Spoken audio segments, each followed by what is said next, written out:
Hello, welcome back. I am Jack, the snack that smiles back. Did you know that if you help out someone of the opposite sex, you own them now? That's right, friendly gestures are now the declaration of property. At least that's what this person thinks. Am I the a-hole for threatening to kick out my coworker slash roommate for kissing my best friend? Around February, I, 23, let my coworker Jaden, who's 25, and his daughter Leah, 6, move in.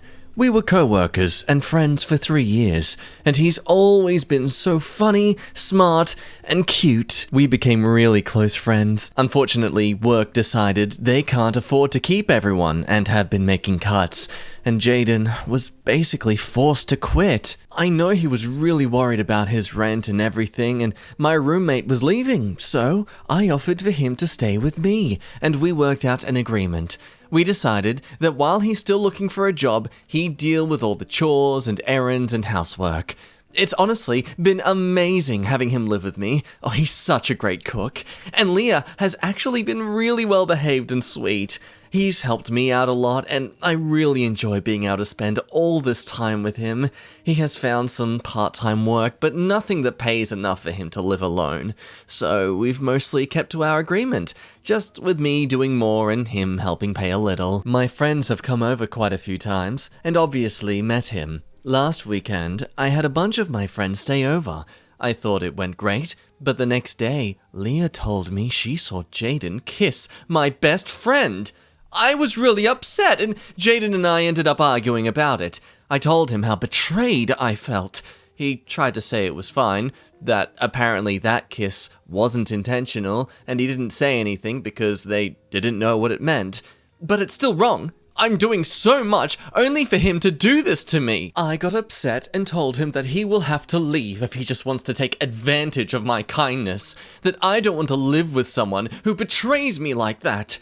He was offended and just tried to act like it was no big deal and I was being crazy. He thinks I have no right to say anything about his love life, even though it's my best friend and I'm doing so much for him.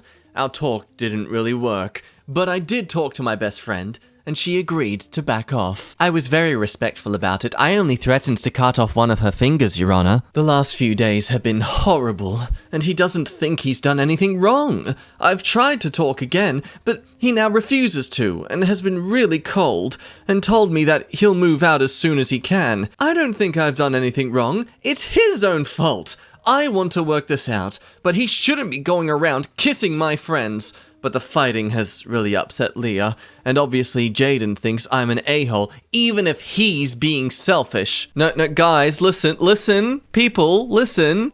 She doesn't love him, okay? She says so in the edit. It's so obvious. She has such understandable reasoning. I'm not jealous. This isn't about that. I'm not in love with him or anything. I'd know if I was. This is just about him betraying me, and about him going behind my back. Clearly everyone's the type to just hook up without caring about anyone else.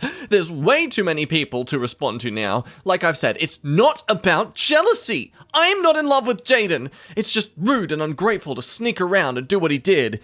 Kissing other people and having intimacy with other people, and not me. I mean, what? How can you be so ignorant of your own feelings when you literally describe him as cute? No one casually calls their co-workers cute if they wouldn't be down to having a little snog at some point in the Christmas party. Okay, good on you. You have a professional relationship that you prefer to keep with them that isn't going any further than that. I mean, come on, clearly your actions are speaking louder than your post. The entire comment section is just so amazed by this possessiveness they, well, possess. And when you read her responses too... Oh, buddy. And that's not going to make them happier. I've done so much for him. Some random girl wouldn't do the same. Even my best friend wouldn't for him. Leah loves me. She even told me what she saw because she didn't understand. She's not going to be happier with him being selfish and betraying me. But eventually they find something to fall back onto, arguing that it's not so much that he's kissing other people, but that he's kissing her friends. So, okay. I'm kinda getting a bigger picture here. As she says in here, yes, again, oh, kissing your best friend? It's not necessarily... It sounds like she's someone who has a real moral quandary about this. Quandary? I think that's the word. The best I could perceive this is that she's someone who look, is probably kinda lonely. She wants love, she wants a relationship, she wants to be wanted, and here's a way for her to sort of achieve that without necessarily diving into a relationship where there's a risk of failure. Jaden living with me isn't me filling a void in my life. No, it's me simply being a generous, good person. But uh-oh, this man I've pseudo-given my heart to is experiencing that spark of love that I yearn for. And with my best friend, the jealousy. Because end of the day, it can be any reason that the OP could think of or that we could think of, but it is clearly, end of the day, jealousy. And that's okay to have, as long as you have the guts to admit it. I think this isn't so much of a case that she's super into her new housemate. She kind of feels like she's missing out, if that makes any sense. She's feeling used, and that's where the betrayal could be coming from. Now, don't get me wrong, this doesn't justify her here. I still think she's the asshole to threaten evicting someone just because they're having human relationships. Hell, as this comment points out, maybe the twist is that she's not in love with Jaden. She's in love with her best friend. We'll move over to Today I Fricked Up now, with a story that's not so much the story that I think is great to learn from, but the advice that's given, especially if you're someone in your young adult life. Today, I fricked up by not confessing my feelings to my best friend. I'm a 19 male. I've always had feelings for my best friend who's 18 female. We were in school together for 6 years, and she was my very good friend from the start. I gradually developed feelings for her, but I was never gonna tell her, as I thought we were too young and immature and it wouldn't last for long. But as time went by, my feelings for her only became stronger and stronger, and our friendship too. She is the person I can tell all the problems to, and she shares literally everything with me too. In lockdown, we both spent most of the time chatting with each other and watching shows together.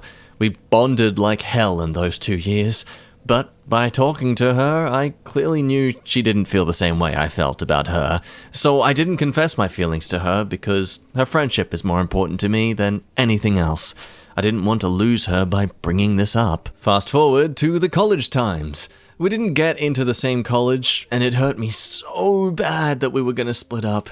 She got some wonderful friends from the start, and I am as lonely as I can get in college.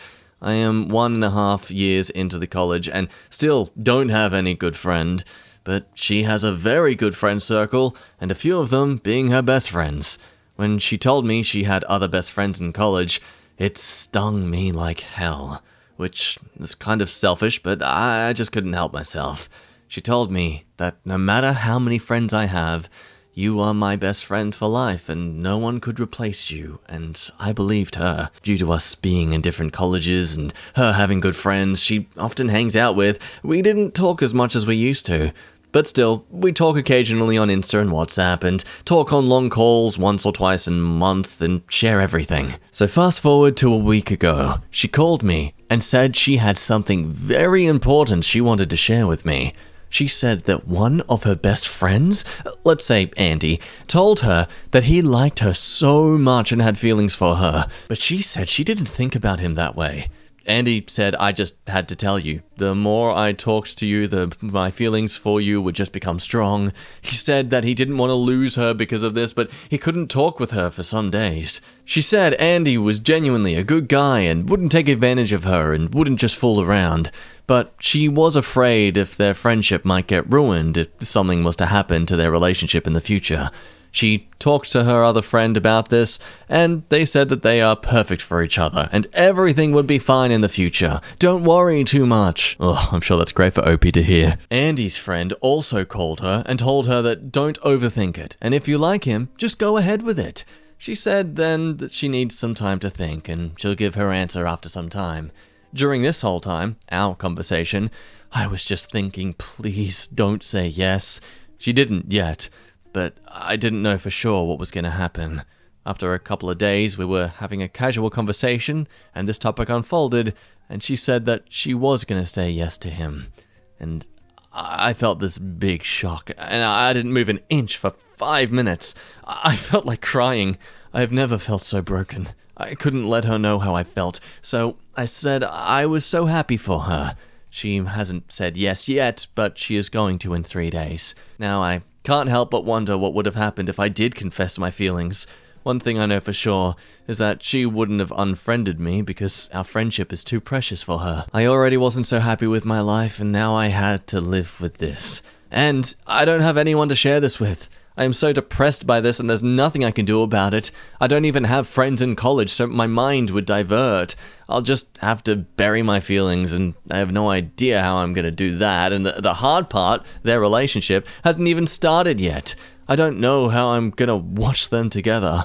I welcome any advice. Now, P.S., I know I am too young for this, and I have so much experience in my life, and this isn't the end, but I can't seem to help myself. So that's the story. Now on to the comment that is just a great example as to why sometimes strangers' advice is the best thing in circumstances. Someone completely out of the picture to be able to take it all in a completely logical perspective. What you're feeling right now is valid. You feel like you missed your shot, like you should have taken it, like the risk you were worried about wasn't real, and you could have had what you really wanted all along. The thing is, that probably isn't true. Look, every relationship is different. The way she reacts to Andy isn't going to be the same way that she reacts to you. You have a different relationship, different history. You're different people. That risk you feared may very well be accurate, not because she would want to lose the friendship, but because disclosures like this genuinely change the dynamic in ways that neither of you can predict. She might have feelings for you, and it might work out. But if she doesn't, you can't actually know how that would impact your friendship. Also, she's clearly not actually into this guy. If she was, she wouldn't have to be convinced into dating him. It sounds like she's struggling with the pressure from her other friends and her fears about how the friendship would be impacted if she didn't say yes, and she's getting herself deeper into a messy situation that's very likely to end badly. Hey girl, I heard you were hesitant to date Andy. Well, clearly that's a sign that you two will be very compatible together because you're perfect together because he likes you and you know, you think he's a good friend? Yeah, you're not going to waste both of each other's time with this relationship at all. You should never date someone who is with you anything other than enthusiastically. If she's given you clear signs she doesn't have those feelings for you, don't put pressure on her by declaring yours. If you genuinely value the friendship, then accept it for what it is and find your own ways to let go of the hope for something more. A therapist can be super helpful for things like this. The bright side is that you still have your best friend and you get to see how pressuring her into a relationship works out long term before you make the same mistake. I'm in my 30s and I've seen this play out more times than I can count. It never ends with happy ever after. Hang in there. It's hard, but you'll learn a lot about yourself in finding your way through it. Buddy, I've been in the exact same boat of being pressured into a relationship and pressuring others into a relationship. Oh, I was such a cringy nagger of a guy back in the day. Thank God it's not possible to dig up someone's MSN history or school emails. Oh God. I don't know if there's a saying about it at all, but the whole idea where if you're looking at someone or something and you don't think frick yes about them, then no, it's always a no. It should never be a meh or an alright. It should be a frick yes. In regards to actually just not confessing anything at all and accepting that she hasn't given you any signals, I can understand there's a bit of internal turmoil to that for a lot of us, especially me personally. Some of us just suck at conveying our feelings or making the signs clear. I only say this because, again, I know this from my own personal experience. The OP here might have done or said something in the past that's made her think that, oh, he mustn't be into me then, so I'm not going to bother ever pursuing this. And then for years you just begin to waltz together in the assumption dance, or the ass dance for sure. Anyway, there's that fun tale. Let's move on to the next one. A story of another screw up, this time being, well, today I fricked up getting way too drunk and being intimate with my grandfather. Don't worry, it's not biological grandfather, but still, a valid thing to screw up. It's a frick up still, but not that much of a frick up. Firstly, let me clarify that this did not happen today, but yesterday night. I feel so ashamed and I don't know what I'm supposed to do as of writing this. I also want to say that English isn't my first language, so I'm sorry if the grammar isn't perfect. So I'm a 21 female, and my extended family had a family reunion yesterday because we hadn't seen each other in a long while. I was traveling with my mum, who's 48, and stepbrother, 14, to meet up with my dad and his father at his apartment. Before I go on any further, I should mention that my dad, 44, isn't my biological father, and his dad, my grandpa, is quite young, 59. My biological father left me when I was very little, and I have no contact with my family on his side. So, anyways, everything was going smoothly that evening. We were having a few drinks and laughs when my mum suddenly felt unwell and had to go lay down. As this was kinda late in the evening, my dad decided to go with her. At this point, there was only me and my grandpa left at the dinner table. My brother had to go to bed early because he had early football practice in the morning. I don't know who started it, but I know both me and him had too much to drink, and he started talking about his youth and how he used to try to pick up girls at the bar. Yeah, that's a normal thing to talk about to your step-granddaughter. I don't know why. Maybe because I was wasted or something, or the fact we were sitting in a very dimly lit room, but he started to look more attractive, especially when he was talking about his youthful days. Can't believe I'm telling you this. Yeah, back in my day, I picked up many women. Oh, you mean women? Nope, just a singular. I married her before she could run away. As I mentioned earlier, I don't know if I made the first move, but I do remember us sneaking to his bedroom giggling and us making out on his bed, and not so much after that. When I woke up, I was alone, and the feeling of sudden remorse and guilt hit me. It all felt like a horrible fever dream. I was afraid what would happen if my parents found out. I found out a couple of hours ago that my grandpa had told my parents that I had fallen asleep in his bed in my drunken slumber yesterday, so he let me sleep in his bed and he had slept on the couch. The plan was originally for me to sleep on the couch. I don't know what I will do if anyone finds out about this. This is obviously a throwaway account and no one in my family is on Reddit as far as I know. This is by far the worst thing I have ever done, and it probably could ruin our family. I'm writing this at home, and it's gonna be really awkward in any future visits to my grandpa. Comment saying, opened Reddit to take a break from work. Read this. I'm going back to work. I need a break from Reddit. Okay, who's the creepy frick writing this Schmidt? Grandpa has a hot granddaughter and too much free time. And then we kissed on the bed, but we didn't have sex because Jesus was watching, and that's wrong. Just make a power move and to become your stepdad's mom. Moving on to a story that came out 5 hours ago. Am I the a-hole for telling my sister it's creepy to be jealous of me and pretend her doll is her child? I'm a 34-year-old female, my sister is 31, and she's always been jealous of me. It's put a lot of strain on our family over the years, especially because she tries to displace her feelings elsewhere. And for context, I met my husband in college and we were married 9 years ago. He's always been able to support our family of 6, 4 kids between 7 years and 18 months, and I've been able to devote myself to my family entirely as a stay-at-home mother. I not only take care of the family, but also go to PTA meetings and am involved in the school community as well. My sister, meanwhile, has none of this. She claims she doesn't want kids and has never been able to make a relationship work. She was in graduate school for a while, but claimed that it made her miserable, so she dropped out without even finishing a degree. She always says that she's focusing on her career, but what career? She has a job in an industry known for not making any money. Granted, she has a high-level position within her organization. But again, no matter how high she goes, she's never going to make a lot of money. She also has been living with a male co-worker for a few years now, even though they're not romantically involved. She says she isn't interested in a romantic relationship with him or anyone else, and that he feels the same way. What are you doing living your own life and following your own path? Why can't you just be like me and settle for the first relationship out of high school? It's statistically the best thing to do! Recently, she came to visit. She was telling my husband and I, and our parents, about a conference that she went to recently, and was excited because everyone there seemed to already know who she was, or she had recently gotten a promotion. Why are you quoting that? We know what it is. It's not some fancy French word. She started going on about it right after I shared how great my kids were doing in school, and it honestly felt very defensive, like she was trying to justify her lifestyle because my family was doing so well.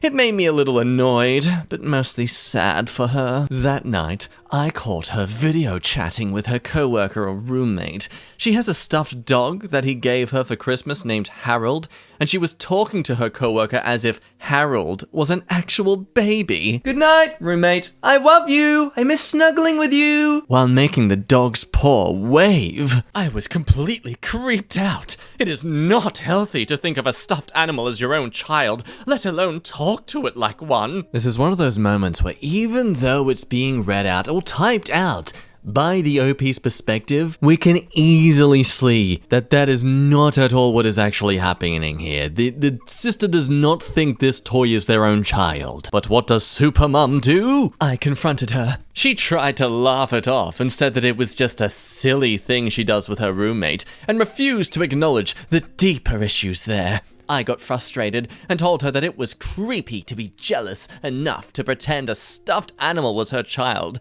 and that if she wanted to be a mother, then she should have made that happen for herself years ago, instead of ruining her chances at happiness by focusing on a job. She laughed at me in the moment and said, "Why would I be jealous of you?" Later, my husband told me he thought he heard her crying in the bathroom. It would have been out of pain for how much of an a-hole you are, not because you were right. Am I the a-hole for trying to give my sister a much-needed reality check? I feel like she needed to hear that if she ever wants to have a real family, and not just a literal toy that she pretends is a baby. Top comment nails it here. There are no deeper issues, just you trying to create drama to prove she's jealous of you so you can feel better about your life choices. Your sister wasn't crying because you gave her a reality check. She was crying because her sister was being cruel to her. Yatta. Weirdly enough, some people actually would still agree that it's a weird thing for this 30-year-old woman to be doing, but clearly that was just a case of catching someone goofing around in a private moment. Part of me is afraid of the school community having to have someone in a position of power who is this, but then I feel like if we took that away from her, she'd go insane, and the only victims then would be the kids. So, on to a quick roasting. Am I the a-hole for telling my brother that he can talk about what it takes to be a real man when he stops begging our parents for money like a child and embarrassing him at a family function? I'm a 29 female. My fiance, Duke, who's 27 male's biological mother and father, are pieces of schmidt. They don't deserve to be called parents, and the rest of his family isn't too different. Duke has explained to me that he wants to take on my surname because he loves my family. My parents adore him as well, and wants to be a part of it. Most of my family members were honored, and nobody has had anything negative to say about it except for my youngest brother, 23-year-old Henry. The prime age of learning about Andrew Tate. I want to make it clear now that Henry does not have any disabilities. He has just always been immature. He has a part-time job now, but he doesn't take work seriously at all and has been fired many times for turning up late or pretending to be sick. Our parents are the nicest people you'll ever meet. They would genuinely give you the shirt off their back. Unfortunately, this means that they can be pushovers, especially with Henry. Henry has figured out that when he blows all his money on something he doesn't need and then begs our parents for food or rent money, our parents will eventually get too worried about Henry becoming homeless or ending up in a bad situation and will cave and send him money. We were at a family function the other day, and Henry kept bringing up and criticizing Duke's choice to take on our family name.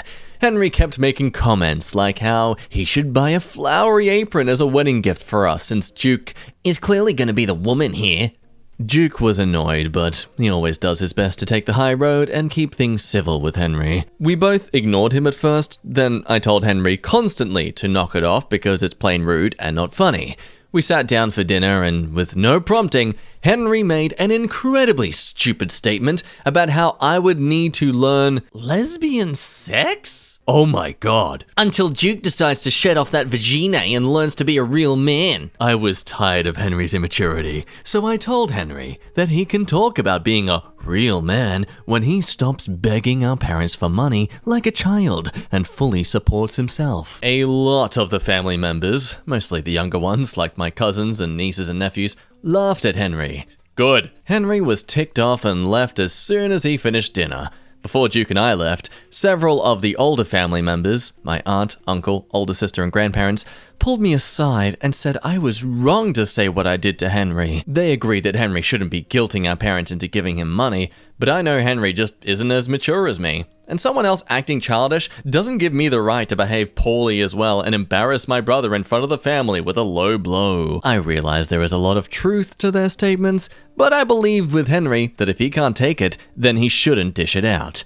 Am I the a-hole? No, you were taking the high road the moment you were tolerating this in the first place. You were only going down to his level to teach him a lesson. This doesn't make you as bad as him. This doesn't make you as immature or failing to prove to him how it's better to, be the better person in these circumstances. No. He rightfully deserved you to roast him like this. Just leave this top comment up here. This is a young boy who clearly has been getting away with a lot, and finally, someone's standing up to him. Hell, not standing up to him, standing over him. This is one of those life examples where it really is a good thing to be shamed. Sometimes people deserve it. And honestly, as far as you went, you could have gone much worse. You could have easily emasculated him when he was commenting about vaginas. Oh, my fiance has a vagina, Henry. At least he actually has experience with them, buddy. Do you know what a labia is, Henry? Do you know what it is? You reckon you rub that thing and that gets a girl going, hey, don't ya? Oh, you think a labia turns a girl on. With that ramble done, let's end things there. Thank you, as always, for watching. Be sure to do those things that do the things for me, because then I love doing these things for you, and that makes us do more things together. Such a statement can be so taken out of context, and I shall gift that power to you. See, aren't I a giving person? I am so generous. Maybe you should be generous too, and follow and like and subscribe. Anyway, attention whoring out of the way. Bye-bye, be good, love your face, drink water, it's healthy, and yep, go away.